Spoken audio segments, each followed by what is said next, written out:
আসসালামু আলাইকুম আরহামতুল্লাহি ওবরকাতু নাহমাদুহু ওয়া নুসাল্লি আলা রাসূলিহিল কারীম আম্মা বাদ।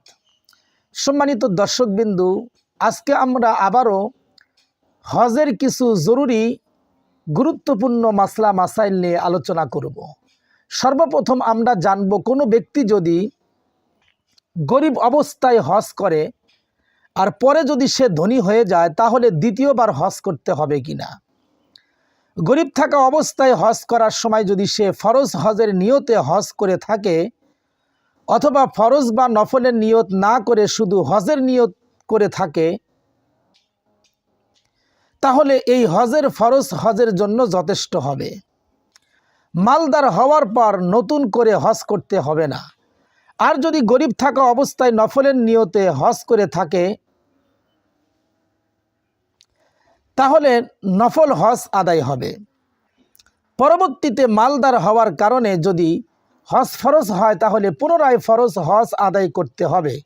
পূর্বের নফল হজ দ্বারা পরের ফরজ হজের দায়িত্ব থেকে রেহাই পাওয়া যাবে না। এক ব্যক্তি অনেক ফসলি জমি আছে, সেগুলো থেকে উপার্জিত অর্থ সংসারের পেছনে খরচ করার পরও অতিরিক্ত থাকে। এই জমিগুলো কোনো একটি বিক্রি করলে হজে যাওয়া আসার খরচ হয়ে যাবে এবং বাকি জমিগুলোর উপার্জন তার সংসারের ব্যয় নির্বাহের জন্য যথেষ্ট হবে। কিন্তু তার কাছে নগদ অর্থ নেই। এখন কি ওই ব্যক্তির জন্য জমি বিক্রি করে হজ করা জরুরি? উপরোক্ত ক্ষেত্রে ওই ব্যক্তির উপর হজ ফরজ, তাই যত দ্রুত সম্ভব তার জন্য হজ আদায় করে নেওয়া জরুরি। প্রয়োজনে জমি বিক্রি করে হলেও হজ করতে হবে, অন্যথায় গুনাহগার হবে। যদি কোনো ব্যক্তির কাছে হালাল মাল না থাকে তাহলে তার উপর হজ ফরজ হবে কিনা। কারো কাছে যদি শুধু হারাম মাল থাকে তাহলে উক্ত ব্যক্তির উপর হজ ফরজ হবে না। আর যদি কারো কাছে হালাল হারাম মিশ্রিত মাল থাকে তাহলে দেখতে হবে হারাম মাল পৃথক করার পর যদি হালাল মাল এই পরিমাণ থাকে যার দ্বারা হজ করা যায় তাহলে উক্ত ব্যক্তির উপর হজ ফরজ হবে, অন্যথায় হজ ফরজ হবে না। হজ ফরজ হওয়ার পর হালাল মাল দ্বারাই হজ করা জরুরি। যদি কোনো ব্যক্তি হারাম মাল দিয়ে হজ করে তাহলে ফরজ হজের দায়িত্ব থেকে মুক্তি পেয়ে যাবে, কিন্তু আল্লাহর দরবারে তা কবুল হবে না, হজের সওয়াবও হবে না, বরং সে গুনাহগার হবে। তাকবীরে তাশরিক পড়ার হুকুম কি এবং কখন থেকে কখন পর্যন্ত তাকবীরে তাশরিক পড়তে হবে? জিলহজ মাসের 9 তারিখ ফজরের নামাজের পর থেকে 13 তারিখ আসরের নামাজ পর্যন্ত প্রত্যেক ফরজ নামাজের পর মোট 23 ওয়াক্ত নামাজে মুসাফির হোক, মুকিম হোক, জামাতে হোক বা একাকী হোক, প্রাপ্ত বয়স্ক প্রত্যেক মুসলমান নর নারীর জন্য হানাফি মাযহাব অনুযায়ী একবার তাকবীরে তাশরিক পড়া ওয়াজিব। পুরুষ লোকদের জন্য উচ্চ আওয়াজে পড়া জরুরি। যদি কোনো সময় ইমাম সাহেব পড়তে ভুলে যান তাহলে মুসল্লিগণ আওয়াজ করে পড়বে যেন ইমামের স্মরণ হয়ে যায়, আর মহিলারা আস্তে পড়বে। হজের ফরজ কয়টি ও কি কি? হজের ফরজ হলো 3টি। 1 নম্বর মিকাত থেকে ইহরাম বাঁধা। 2 নম্বর জিলহজ মাসের 9 তারিখ আরাফার ময়দানে অবস্থান করা। 3 নম্বর জিলহজ মাসের 10 তারিখ থেকে 12 তারিখ সূর্যাস্তের পূর্বে কাবা শরীফে তওয়াফে জিয়ারত করা। হজের ওয়াজিব কয়টি এবং কি কি? হজের ওয়াজিব হলো 6টি। 1 নম্বর জিলহজ মাসের 9 তারিখে সূর্যাস্তের পর থেকে পরের দিন সূর্যোদয়ের পূর্ব পর্যন্ত সময়ের মধ্যে মুজদালিফার প্রান্তরে অবস্থান করা। 2 নম্বর সাফা মারওয়া পাহাড় দুটির মাঝখানে সাই করা। 3 নম্বর মিনাতে রমি করা অর্থাৎ শয়তানের উদ্দেশ্যে কঙ্কর মারা। 4 নম্বর ইহরাম খোলার জন্য মাথা মুন্ডানো বা ছাটা।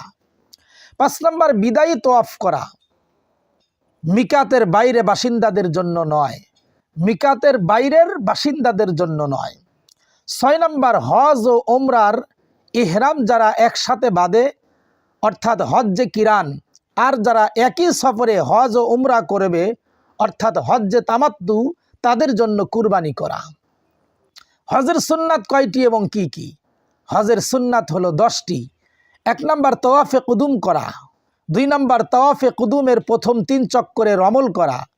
আর তাওয়াফে কুদুমে রমল না করে থাকলে তাওয়াফে জিয়ারতে রমল করা। 3 নম্বর 8 জিলহজ মক্কা থেকে মিনায় গিয়ে জহর, আসর, মাগরিব, এশা ও ফজর এই 5 ওয়াক্ত নামাজ পড়া এবং রাতে মিনায় অবস্থান করা। 4 নম্বর 9 জিলহজ সূর্যোদয়ের পর মিনা থেকে আরাফার ময়দানের দিকে রওনা হওয়া। 5 নম্বর উকুফে আরাফার পর সেখান থেকে সূর্যাস্তের পর মুজদালিফার দিকে রওনা হওয়া। 6 নম্বর 9 জিলহজ দিবাগত রাত্রে মুজদালিফায় থাকা। 7 নম্বর উকুফে আরাফার জন্য সেই দিন জহরের পূর্বে গোসল করা। 8 নম্বর 10, 11, 12 জিলহজ দিবাগত রাতগুলো মিনায় থাকা। 9 নম্বর মিনা থেকে মক্কায় ফেরার পথে মুহাসসাব নামক স্থানে কিছু সময় অবস্থান করা সুন্নাত। 10 নম্বর ইমামের জন্য 3 স্থানে খুতবা দেওয়া। জিলহজ মানে 7 জিলহজ মক্কা শরীফে, 9 জিলহজ আরাফার ময়দানে এবং 11 জিলহজ মিনাই। উমরার ফরজ কয়টি এবং কি কি? উমরার ফরজ হলো 2টি। 1 নম্বর ইহরাম বাঁধা অর্থাৎ উমরার নিয়ত করে তালবিয়া পড়া। 2 নম্বর বাইতুল্লাহ শরীফের তাওয়াফ করা। উমরার ওয়াজিব হলো 2টি। 1 নম্বর সাফা ও মারওয়ার মাঝে সাই করা। 2 নম্বর মাথা মুন্ডানো বা চুল ছাটা। বছরের যে কোনো দিন যে কোনো সময় উমরা করা যাবে কিনা? জিলহজ মাসের 9, 10, 11, 12 ও 13 তারিখে উমরা করা মাকরুহে তাহরিমি। এই 5 দিন ব্যতীত বছরের যে কোনো দিন উমরা করা যায়।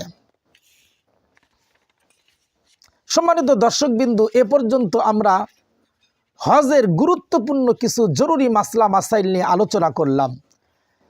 এরপরে আগামী পর্বে ইনশাআল্লাহ আমরা হজের আরও কিছু গুরুত্বপূর্ণ মাসলা মাসাইল রয়ে গেছে, যেরকম বদলি হজের কিছু মাসআলা, এরপরে ইহরামের কাপড় পরিধান করা, তালবিয়া পরা, এরকম কিছু জরুরি মাসলা মাসাইল নিয়ে আমরা আলোচনা করব ইনশাআল্লাহ। আমাদের সাথে থাকার জন্য ধন্যবাদ।